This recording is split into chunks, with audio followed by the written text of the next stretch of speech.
Williams here, your techie-feely voiceover artist. We are nearing the end of another hurricane season here in the United States. I have a brother who lives in Japan, and he talks about typhoon season there.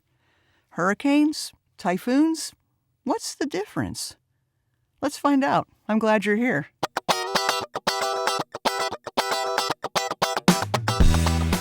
Hurricanes, typhoons, and cyclones are basically all the same thing. They describe a rotating tropical storm.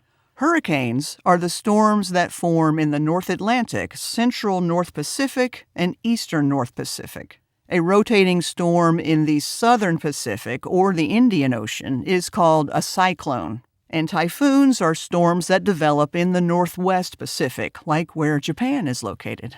The official Atlantic hurricane season runs from June 1st to November 30th, with the peak happening during the months of August, September, and into early October.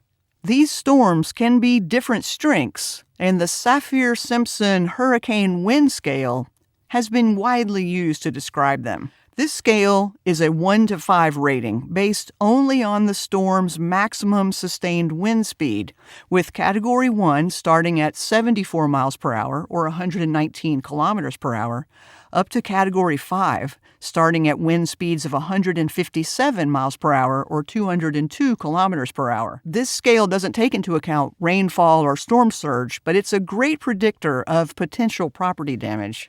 The name hurricane is interesting.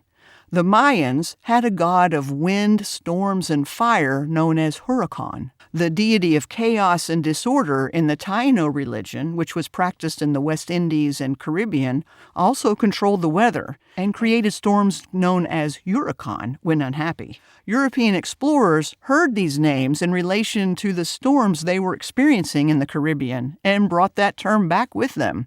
And so there you go.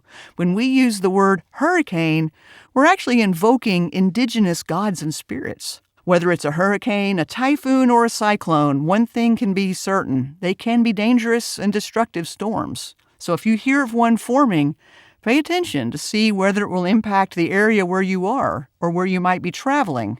Be prepared. Keep looking up and stay safe. Remember, the sky is not the limit. I'll see you next time.